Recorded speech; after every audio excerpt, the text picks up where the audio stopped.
Selain bikin antrean panjang dan memakan waktu, penggunaan kode barcode untuk pengisian bahan bakar minyak juga sering terjadi kendala sinyal jaringan internet. Jika saat scan barcode sudah dilakukan oleh petugas SPBU namun tidak konek ke jaringan, maka konsumen harus rela menunggu 15 hingga 30 menit. Kondisi ini belum ada solusi sampai saat ini. Miris konsumen yang memang bisa menikmati BBM bersubsidi, harus rela membeli BBM non-subsidi jika memang keperluannya mendesak dan tidak bisa menunggu. Seperti yang terjadi di SPBU Beracung, Jalan Merdeka, Kelurahan Talang Ubi Selatan, Kabupaten Pali.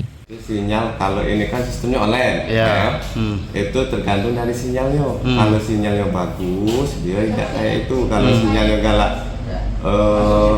gangguan, dia kayak itu kayak kita scan, dia barcode-nya keluar dewek. Itu kita lapor dulu ke Telkom, biasanya kayak itu. Otomatis itu kan terganggu loh konsumen. Solusi dari ini sendiri gimana nih? Apa dibiarkan saja apa gimana nih? Kita lapor ke Telkom dulu. Kita minta perbaikan dari Telkom. Cek itu kayak. Cuma cek.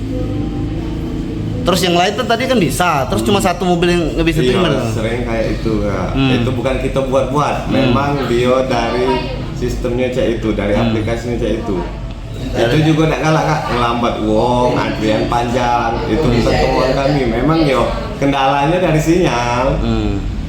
Jadi solusinya belum ada, suruh tunggu aja gitu.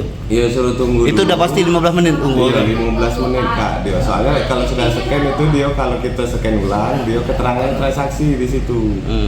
Ya, kita lapor ke Telkom dulu. Kejadian ini sungguh sangat merugikan konsumen dan sampai saat ini belum mempunyai solusi. Dari Pali, Sumatera Selatan, Bisrun Silvana, AY News melaporkan.